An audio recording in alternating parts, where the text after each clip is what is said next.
Hello, welcome to a new vlog. तर आज आहे दसरा, त्यामुळे मस्तपैकी दाराला तोरण लावलं.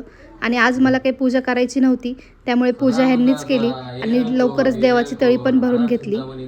लाडे सरने पण पहिल्यांदा आज तळी भरली. तो खूप हसत होता. मुलांना बघून त्याला आश्चर्य वाटत होतं की ही लोक अशी का घरी आलीत आणि काय करत आहेत.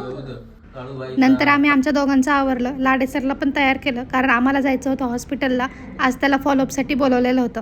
फॉलोअपसाठी बोलवलेलं तर होतं, पण तिथे इतकी गर्दी होती की 1-2 तास तर तिथेच लागणार होते, हे कळून चुकलं होतं. इथे बघूच शकता, सगळेजण स्वतःच्या बाळांना घेऊन बसले होते. काहींना तर झोप लागली होती. नंतर आमचा नंबर आला, आम्ही त्याला घेऊन दाखवलं आणि परत आलो. तर परत येताना चिमणी बसवण्यासाठी माणूस आलेला होता ऑलरेडी. त्यानंतर आउटलेट ड्रिल करायचं होतं, त्यामुळे लाडे सरला दादांबरोबर खाली पाठवलं, म्हणजे त्याला आवाजाचा त्रास होणार नाही. आणि नंतर यांनी काम सुरू केलं. पसारा तर इतका झाला होता की सांगतात सोय नाही, पण हा पसारा तर फक्त सुरुवातच होती. त्यांनी जेव्हा एकदा मशीन पूर्ण सेटअप केली, मी पहिल्यांदा एवढी मोठी मशीन बघितली होती आणि इतकं मोठं ड्रिल एकदाच मारताना बघितलं होतं. तर त्यांनी खूप सावकाशपणे केलं. ते प्लास्टिकसुद्धा लावलं की जास्त घाण होणार नाही त्यामुळे, पण शेवटी घाण व्हायचं ते झालंच होतं. पण ठीक आहे, त्यांनी तेवढं साफ पण करून दिलं मला.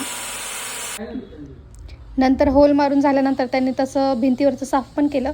दादांनी उरलेलं सगळं किचन ओट्यावरचं साफ केलं. चिमणीवाला माणूस आला, त्याने चिमणीचं स्टँड लावलं आणि चिमणी तिथे बसवून टाकली.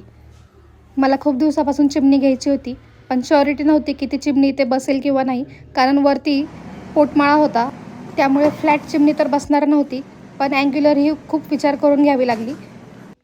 चिमणी बसवून झाल्यानंतर त्यांनी डेमो दिला की कशी यूज करायची ते, आणि मी यूज करून पाहिलीसुद्धा नंतर. तर असाच गेला माझा आजचा दिवस. Thank you, bye. भेटूया पुढच्या व्लॉगमध्ये.